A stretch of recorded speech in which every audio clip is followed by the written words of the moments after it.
What's up, YouTube producers? It's Shady. Got another good one for you today. In this video, I'm going to be talking about making samples in your room. And for this video, I think I'm going to focus more on obscure sounds and just finding new sounds, getting experimental, and diving in deep. So let's get into it. So for the first one I want to show you guys, it's something that I've known about for a while, and it's always kind of been annoying, and I never thought of it in like a sampleable way. And I think that's a good starting point, is just thinking about noises that you hear on a daily basis that don't normally seem like music. So you're just going to be looking for things in your everyday life that maybe bug you or kind of you tune out, anything. So the first one I want to try is a cell phone on a guitar pickup, and I'll show you how that sounds. So I have my guitar here and my phone. Now watch or listen to what happens when I put the phone over the pickup. And this, you can also get this sound from putting your phone on the amp head, which is how I found out about that you can do this, is because I would always put my phone on my guitar amp when we would practice, and I would get this weird like buzzing digital sound, and it was always so annoying. So I had to always remember not to put my phone right on top of the amp, or it would make that sound. But it also does it if you put the phone right next to the pickup. So let's hear what that sounds like.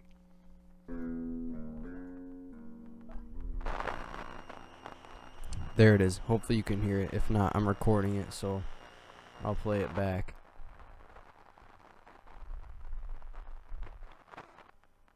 Alright. Might have to turn this up. It also works better. You kind of got to mess around with it and play around. So you can hear it get quieter when my phone actually, when the lock screen goes out. When you tap it, it gets louder. So the screen's on. And then it goes out.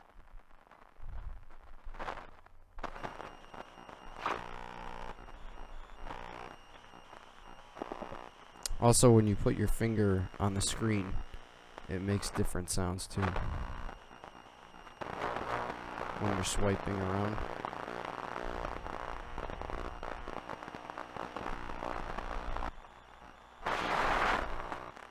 So I don't know, I'm just messing around, clicking on random things in my phone.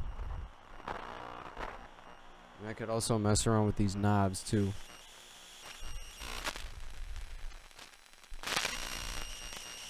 Oh, the tone was turned down. Now you can really hear it.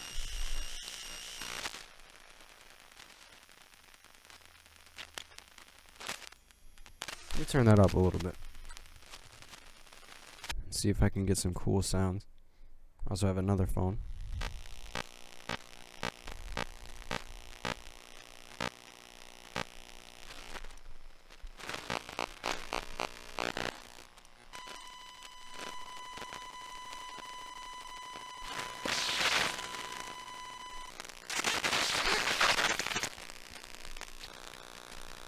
So right now I'm just playing a video of a song from one of my friend's bands. We're getting like a steady beating sound, interrupted by little short bursts of. I could also try this with a different guitar as well. Different guitar, different phones. So you want to start with something and then just pick variables and change them. So as you add more phones, it's more sounds that you're adding in. That's kind of cool. They were beating back and forth. So these types of samples you really wouldn't use for like a melody. It would be more like a sound effect, like a percussive thing. Creating a soundscape. This my very first electric guitar I've ever owned.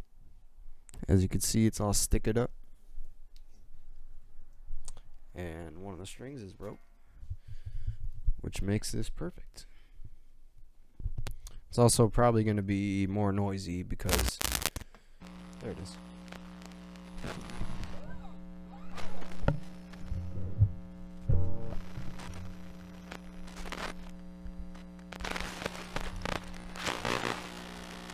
Let's see what happens when I open the camera.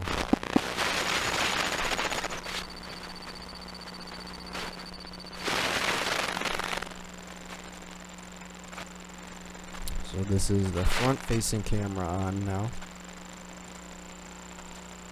Still recording. Let's try back-facing. That's a really interesting sound. So right now I'm looking for just glitchy sounds. Trying to get it to glitch out as much as possible. So that's photo. Let's try video, see if that changes. Now what if I hit record on here?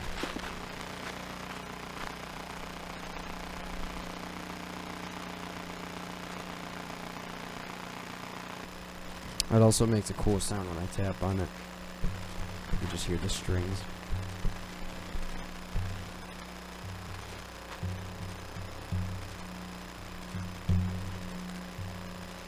You could even do that without the phone, so now we're just guitar.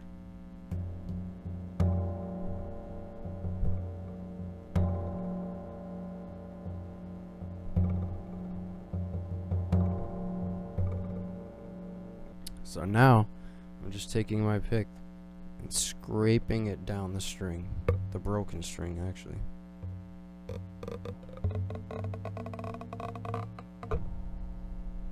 That was pretty interesting. Let me try to get a better one.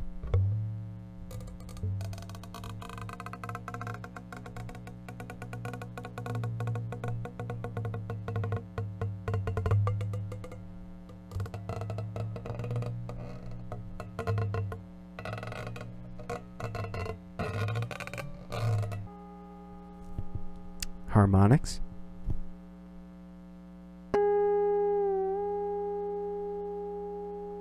So what's also fun to try is combining things together.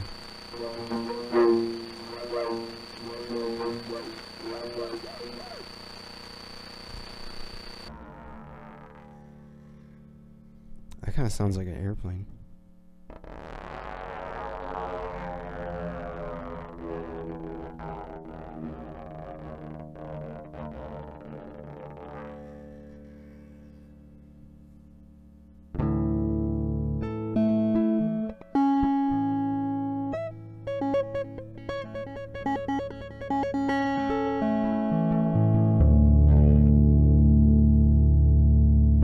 So that is how you get cool glitchy sounds from guitar pickups and a phone. Okay, I have something else here that we can use to try and get some samples. All you need is a basic mixer. I used this for vocals before I got a better one. But all you need to do is create a feedback loop. So all you need is a patch cable like this. And you want to find something like an effects send, a headphone output, a main monitor output, and then you just plug this into a mic input. And that's going to create a feedback loop, just like that. So I got my patch going from the mic in, or from the effects send into the mic in, sorry. And then I'm going to plug into the control room out. Disclaimer here, you could damage your gear by doing this, so you want to make sure that no speakers are plugged in, everything's turned down, and you can slowly turn it up so you don't damage any of your equipment. So I'm going to do that. This patch coming out of the control room out, going into the interface. My main fader is all the way down. Now I'm going to patch in my feedback loop. Okay. Now all I have to do is turn up the effects send, because that's where I'm sending it on my channel.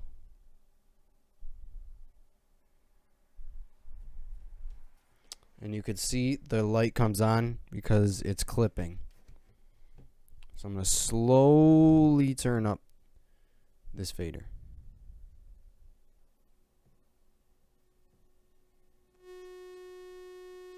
There it is.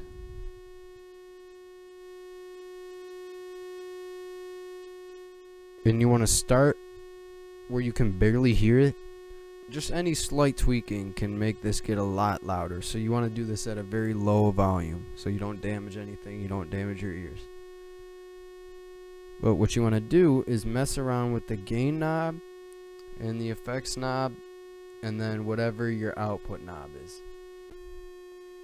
So there's a threshold right there. Right now it's a pitch.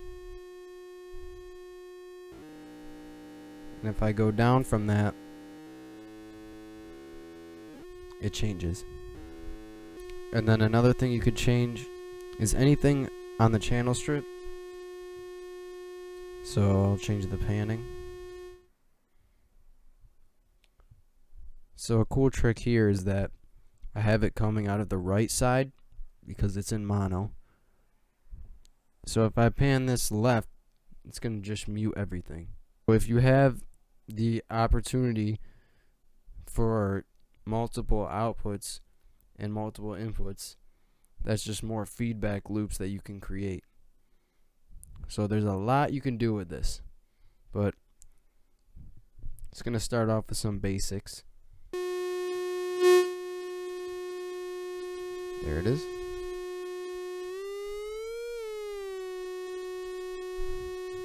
That's the low frequency.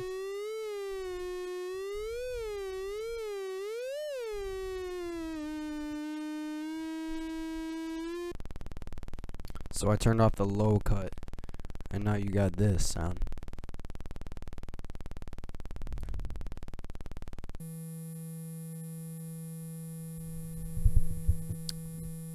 So what you could do with this sound is put that in a sampler and use it for keys.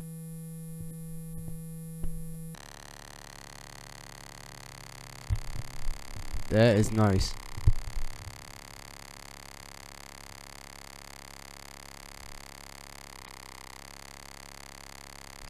That sounds really cool.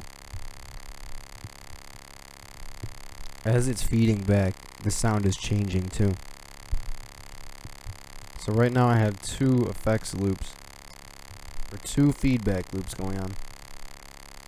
So I'm using mic input 1 with my main output left, then my mic output 2, input 2, sorry.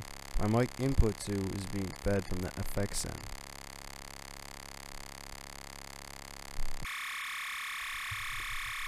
So if your mixer has any buttons on it, definitely mess with that. That's the low cut button.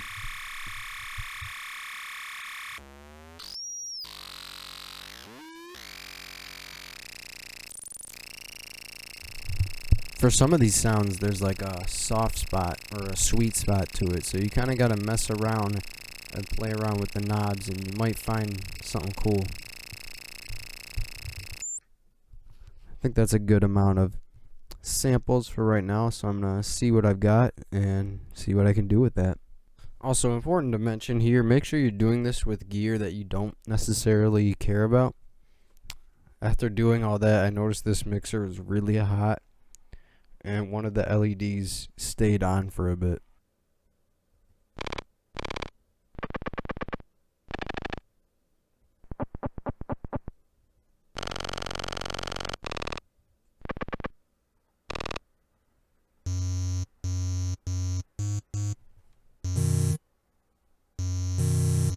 So I took one of the samples from when I was doing the feedback loops with the mixer, and this section I just kind of let it do its thing. I didn't touch anything. So I dragged this into a sampler And this makes a great keyboard sound.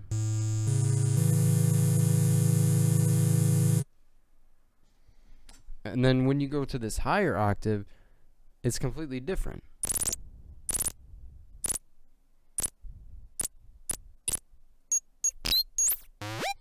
It's like each pitch sounds completely different. Makes no sense.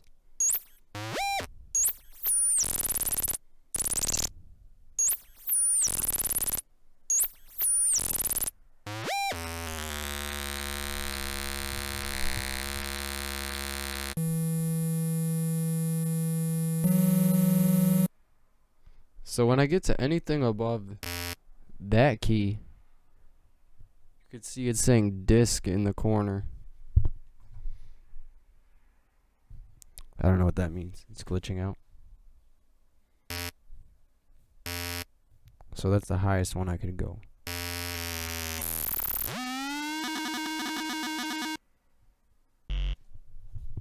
And then when you go down into this lower register, it makes a pretty nice 808. And I haven't changed the start point of this sample. It just sounds different on a lot of these keys.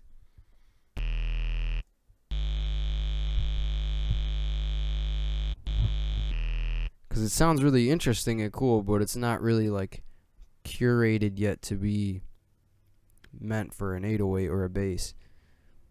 So you kind of have to mess with this in the box as well to get the sound that you like. So one of the things you want to go to if you're going to make a bass sound is the amplitude envelope.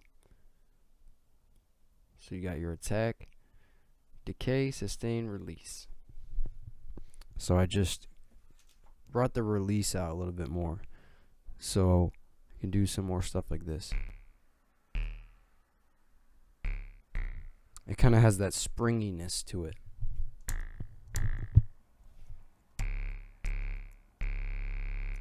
So I'm going to try using that as a bass sound.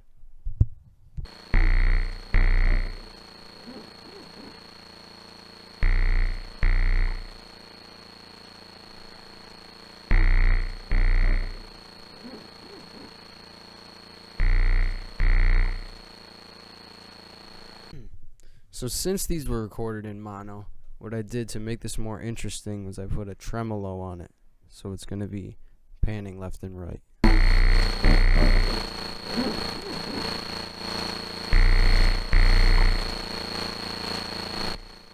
It's not really doing anything musically, but it's just kind of building that soundscape like we talked about earlier.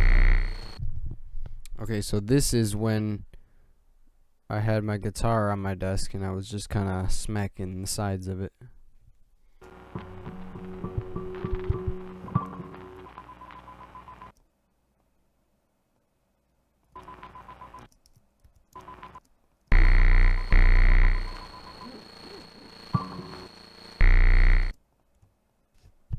And something important that you want to take note of is that as you're building up these layers, you want to make sure that you're filtering each one of these, because when you start adding more and more things, it's going to clutter up your mix, which is the point, but you want to still have it be a clean mix that you can listen to. So you got like a beeping thing going on.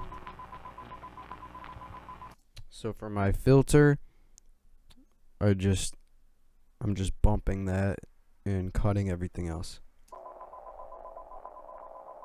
The cool part about making samples is that it doesn't just stop when you record it here. That's not the end of your sample, because you can always, add effects and then record your effects. So if you don't know how to do that, all you have to do is create a new audio track and then pick the track that you want to record. So I have, which one was it? That one. And then I'm setting my input to that. And that should record.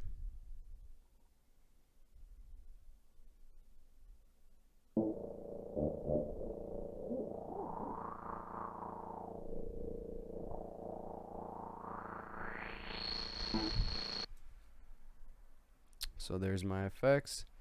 I can now mute this one, and this one has it recorded.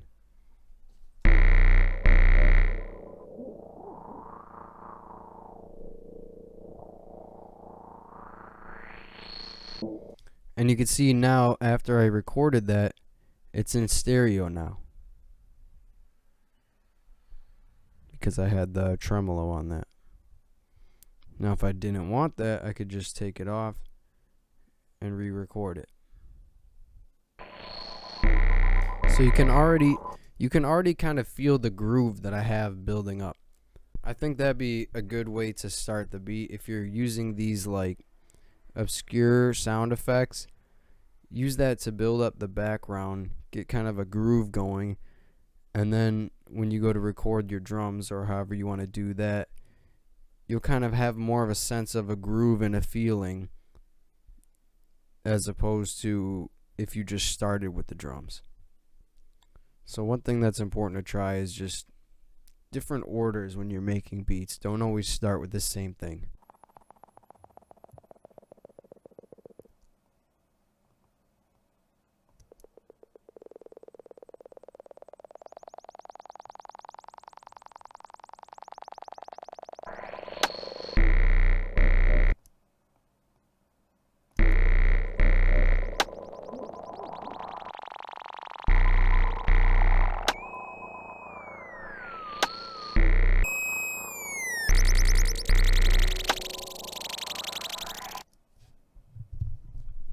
I love that the auto filter has the LFO on it, because this is what really got me interested in using LFOs, and it kind of taught me the basics.